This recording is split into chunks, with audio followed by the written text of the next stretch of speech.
Ребята включили свет, я пылесошу, стираю и хочу вам показать, что сегодня у нас творится. Я вам показывала в предыдущем видео про то, что у нас обледенение, дождь. А гляньте, что сейчас. Ай-ля-ля. Ай-ля-ля. Это буквально, девочки, через пару часов после обледенения. Вот такой вот снег. Даже, я бы сказала, замерзший дождь. Ну, в общем-то, нас заметает. Сос нас заметает. Я ж боялась выходить, я так и не вышла. Попросила старшего сына, он отправился в магазин, бо ничего не осталось. Слушайте, ничего не видно уже. Благо, что у нас вот сити-центр у меня под окном. Он сбегал. Мы с Жоркой так и не вышли. Он мне говорит: ты что, говорит, вот такая холодина. Сколько там? -4, по-моему. В общем-то, вот такая вот погодка. Девочки, что завтра будет утром, я не знаю. Дай бог проснемся. И я вам расскажу и покажу, что будет завтра. Завтра, наверное, все начнет таять. Короче, ужас. Ужас и кошмар. Мы с Жоркой сегодня не погуляли. Да? Выходи сюда, заходи. Ой, кошмар, скажи. Кошмар. Не погода, это снег. Это снег. Свет дали в 3 часа. Вот сейчас уже сколько? Сейчас уже 4:30. В общем, у меня там и суп варится, и блины разжариваются. Вчера купила, девочки, на развес. У девчонок, да, такой красавчик. Девчонок из села на развес купила блинчиков с курочкой. Прям выручают. С морозилки достала, на сковородку, на сливочное масло и вперед. Вон, гляньте, что у меня творится. Пока есть свет, обжариваю с 2 сторон блинчики. Сейчас же все-таки масленица. Ну вот поленилась сама делать, потому что именно с начинкой это надо повозиться, а вечно этого света нет. И гороховый суп. Сейчас буду шум снимать, девчонки. Гороховый суп на сметану, на свининке, господи. И у меня сейчас дело. Мне надо еще хвою пересадить. Приготовила горшок. Фитиль продела. Девочки, фитиль делаю из полотенечка. Такого кухонного, турецкого. И сейчас пересажу, бо вижу уже она не растет. Очень много у нее корней, уже ком корней. Она освоила полностью грунт. Красота, да? Лепота. В общем, у меня сейчас будет перевалка, пересадка с перевалкой. Ну, я снимать не буду, просто вытащу, сюда поставлю и засыплю новым грунтом, дам ей больший объем. И меня сегодня попросили вот этот срезик, я вот этот вот узелок с цветоносом, возможно, девочкам отправлю. Чуть потеплеет. Я ее, как бы, вот этот край, который уже вырос, далеко выбился, так сказать, за пределы, пошел наверх, потом усох, и я с него черенки просто срезаю, да и все. Слушайте, цветы мои радуются тому, что есть искусственное солнышко. Какая красота. Хочу, чтобы она где-то разбудила почку и дала мне новый ростик. Она не хочет. Но цветет, но расти перестала. Значит, надо срочно, это калистофила калимантан, надо срочно ее перевалить. Девочки, ну все. У нас с новым горшочком, с новым домиком. Сейчас по чуть-чуть так полью. Он политый, но я новую земельку чуть-чуть пролью. О, теперь он такой взрослый. Красота. Мне тут вода набирается на цветочки. Я уже полила там часть. Ну а что, чем заниматься? Погода плохая, занимаемся комнатным цветоводством. Если скапает, там двойной горшочек и фитилек. Так, ну думаю, хватит. Жорка вышел погулять. Жорка вышел погулять. Давай, беги, беги, я тебя буду догонять. Давай, беги. Сережа пришел с работы и нас выгуливает. Девочки, такая погода, намело. Капец. Привет, привет, привет. Ты не замерз? 15 минут и хватит. Нашел.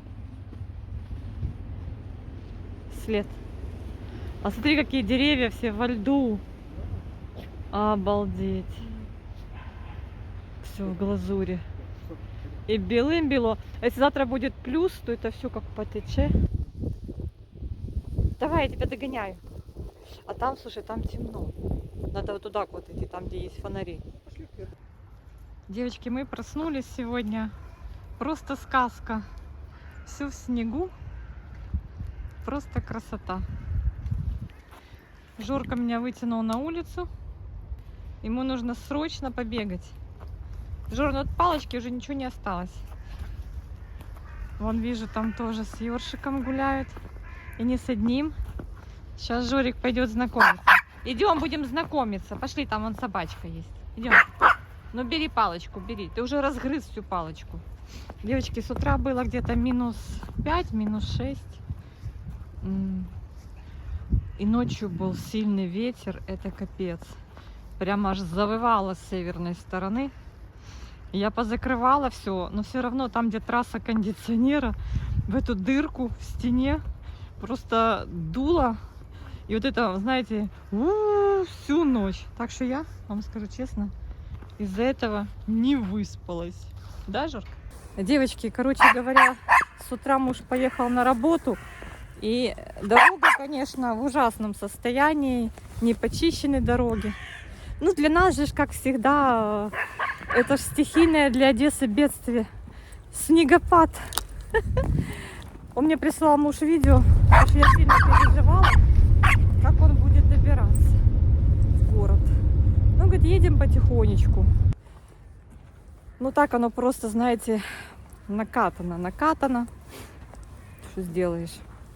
Жорке кидаю палочку, он так: ты сейчас охрипнешь, уже весь в снегу. Гляньте на этого баламута. Держи. Побежал.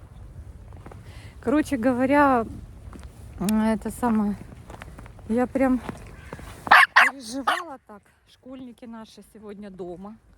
Я говорю, ну блин, я не понимаю, честно скажу вам, не, ну кто живет рядом, тому чего вот не пройтись по снежку в школу. Утром не было ни заверюхи, спокойная погода. Но вчера такое распоряжение дали, чтобы сидеть дома. И да мы в такую погоду в свое время, да с удовольствием. Да потом на портфелях с горки. Держи. Лови палочку. Неси мне сюда. И, короче говоря, а это сидят дома. Дистанционка. Ну, может, думали, что будет прям критично. Где моя собачка? Где моя собака? А где ты палку делал? Ну что, я теперь буду искать. Ты ее не нашел? Ну, пошли другую искать. Ой, сегодня попалось видео. Женщина рассказывает, едут в Одессу сегодня ночью. И закрыта трасса за 100 километров от Одессы. Остановились на какой-то закрытой заправке, потому что говорит, все заправки, которые работают, там, говорит, дальнобойщики все оккупировали. Не подъехать, ничего. И вот автобус стоит, и пока не дадут добро на то, чтобы открыть трассу. Они все нервничают, переживают. Так что, вы знаете, в Одессе нельзя, чтобы был снег такой сильный. Такой сильный, красивый снег. Жорка носится. Так что вот так. Ну, я думаю, что до 5 утра обычно, да, не пускают в город, потому что комендантская година. Выходи давай. Куда ты залез? Выходи. Жора. Что-то нашел там уже. Выходи. Такая красота вообще. Вау. И вороны кричат. Чего раскричались? Девочки, мне это писали прошлое обледенение, что они на верхушках сидят, потому что верхушки сейчас во льду. Им... Жора! им комфортно сидеть на верхушках. Так обычно они на верхушке деревьев не садятся. Такая у нас красота белоснежная сегодня. Девочки, вот идем, все удивляемся, восторгаемся. Кто-то все-таки расстался со своей елкой. Вот так вот. Какое сегодня число? 20 чи 19? Боже, какое число сегодня? Короче, будем считать, что сегодня... сегодня 19 февраля. Что-то не дотянули до 8 марта. Елку выбросили. Не дотянули. Ну да. Нынче елки дорого стоили. Надо с нее выжать последнее. Еще можно было... А где моя собака? Вот она. Можно было еще оборвать иголочки, как делала моя знакомая. Это мы еще в детстве, помню, я малая была, наша соседка. У нее ель. В основном у нас ели продавали, сосны. Не, ели это ж елка, да? Сосны продавались. Так вот, она четко до лета хранила на балконе сосну, потому что выходила, срезала веточку. И раньше ж у нас проще было сделать ванную. То сейчас у нас вот в Одессе горячей воды нет. Жор, ты где? Пошли. И это вот бойлером сильно не нагреешь, чтобы полную ванну набрать. В общем, она, короче говоря, запаривала эти лапы, эти иголки и делала себе хвойные ванны. Девочки, у нас тут такая голубятня. Ну, весной, летом голуби сидят там. Мужчина какой-то вот занимается. Люди вон на велосипедах, девочки, ездят по снегу. Ну, вот так. Наверное, Жора! Пошли! Приготовились уже, гляньте, бегун. Приготовились уже к весне, а тут такая засада. Идем. Слушайте, иду сейчас мимо объявления, предлагают работу непонятного характера, но обещают большую зарплату. Но это сейчас так часто. Висят объявления, заманухи. Короче говоря, недавно узнавала насчет работы. Ну так, просто интересовалась. Вроде бы неплохо можно заработать, чтобы выжить. Это чисто вот пойти в АТБ. В АТБ. Кто из нас тут работает в АТБ, девочки, расскажите. Ну вот объявление висит, там что-то там пишут.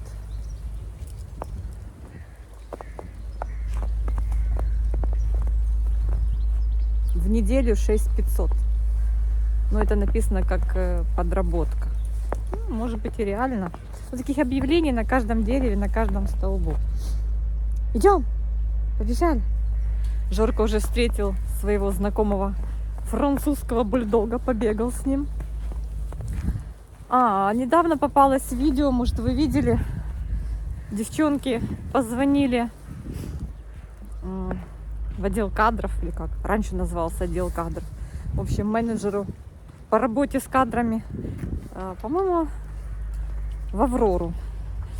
И она оттарабанила прям четко все там. У них прям текст такой заученный. Ты, как все классно. Оттарабанила и сказала, что что они там обещают, что они гарантируют. И пообещала от 20 до 25 тысяч. Но девчонки уже такие знающие.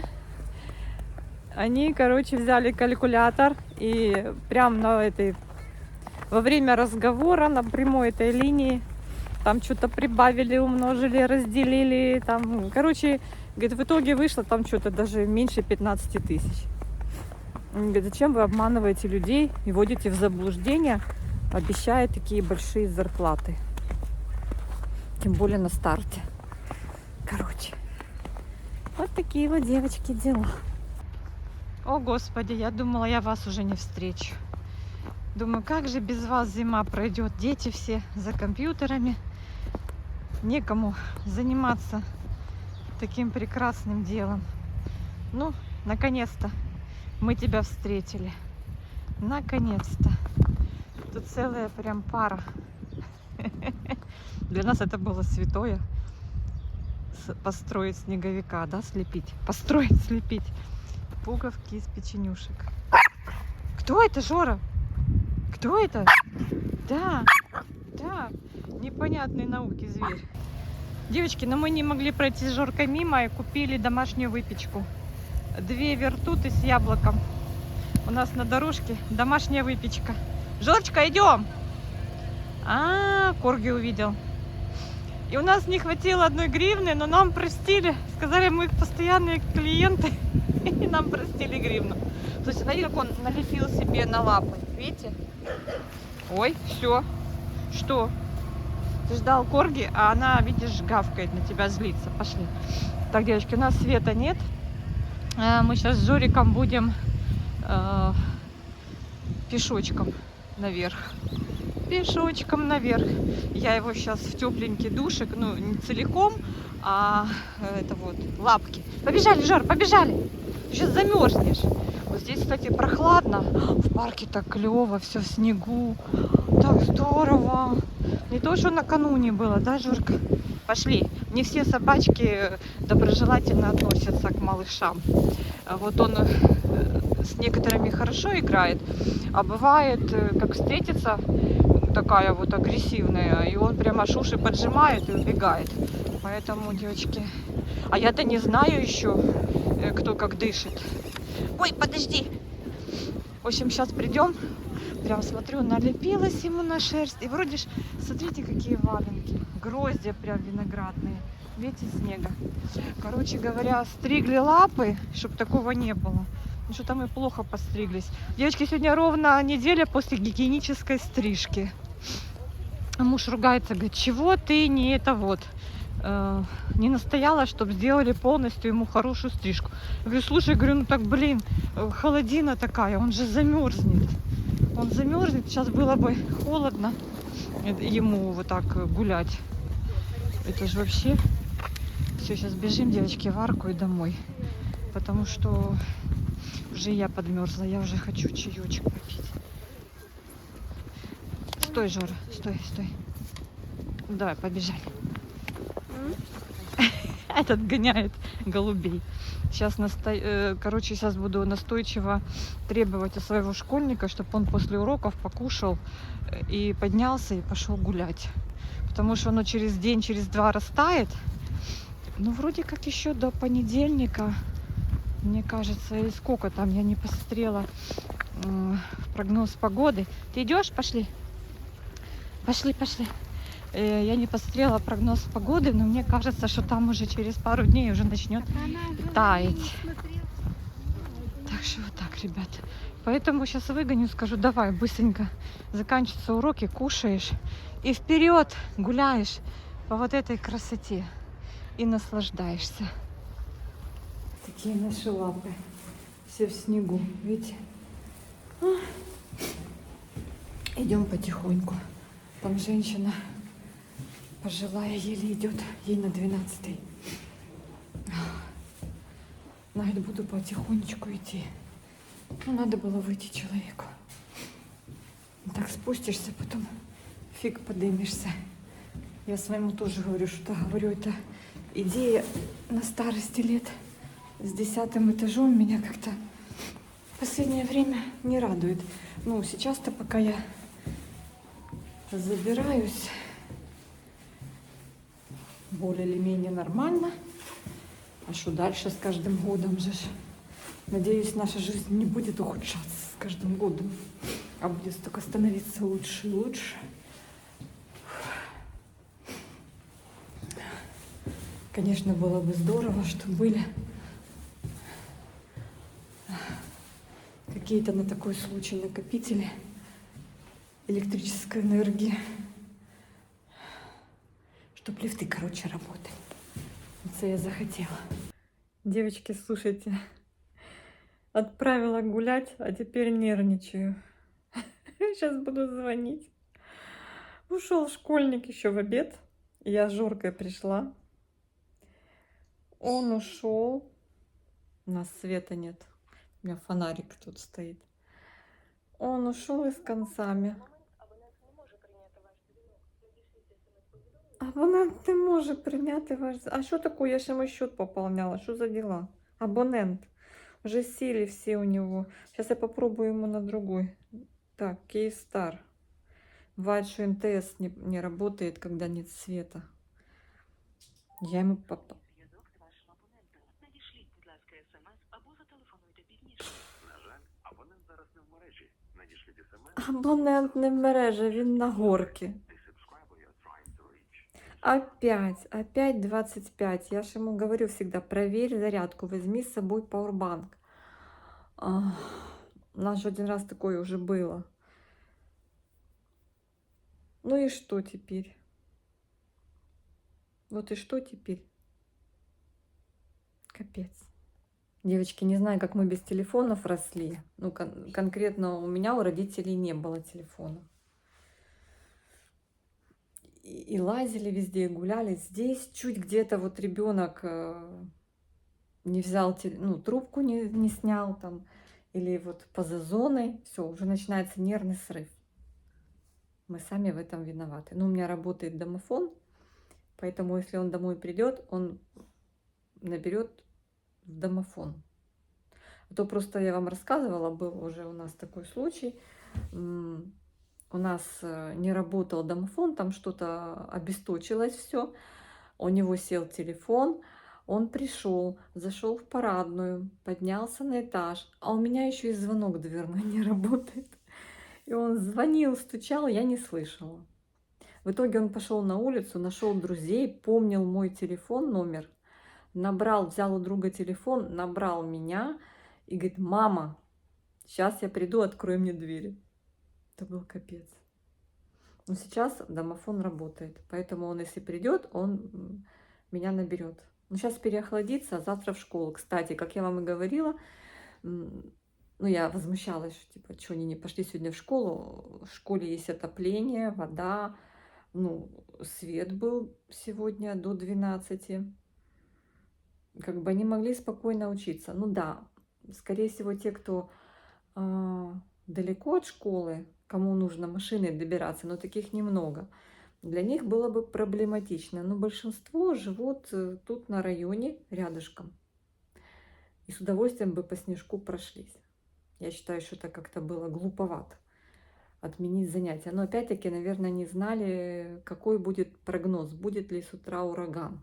Потому что решение вчера принимались где-то после обеда, как раз когда стихия набирала обороты. Сейчас так хорошо, снежок, тишина, даже ветерок не дует. Прям вот на Жорку смотрю, может, сейчас пойдем еще погулять второй раз. Или стоит его не простужать. Мы вчера классно прогулялись вечерком по такой вот погоде. Но он замерз так. Ну, не то, что прямо мы его так заставляли бегать. И сегодня утром мы с ним хорошо больше часа погуляли. Вот если бы мне этот снег не налип на шерсть, он уже не мог, еле-еле волок эти лапы. Я уже его взяла во дворе и несла на руках. Как только выключается свет, он ложится спать. Хотя сейчас 6 вечера. Жорка, подъем. Ужин пропускаешь? Девочки, я с вертутой чая напилась. Так хорошо. Была на прямом эфире, пока пила чай. Настя Приходько вела прямой эфир. Она, конечно, молодец. Все говорит как есть. Я с удовольствием посидела у нее на прямом эфире. С удовольствием попила чай с вертутой. Тема эфира, знаете, какая была? А надо ли нам туда идти, в этот Евросоюз? Вот такая была тема. Настя спрашивала: расскажите, объясните, и что нас там ждет. Так что вот так. Ну, было интересно послушать, и было интересно почитать комментарии, мнения. Было очень интересно, да. Действительно, такое то, что болит. Так что, друзья мои, всех обнимаю. Спасибо, что пишете комментарии, за то, что поддерживаете. Мирной, тихой нам всем ночи. Конечно, я тебе звонила. А чего у тебя не было связи? Короче, потому что телефон полностью сел из-за голода, я даже не видел. А, сел телефон. Я уже прям распереживалась, но у тебя все в порядке? Конечно. Но это главное. Ты не замерз? Нет. О, бегали. Дед Мороз.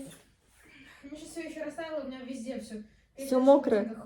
Даже в ботинках быстрее снимай ботинки и будем эти самые ноги Буду пать. заваривать мне чай. Заварить чай. Да. И Горячий. У меня есть слоечка с яблоком. Будешь? какая? Вкусная. Будешь? Да.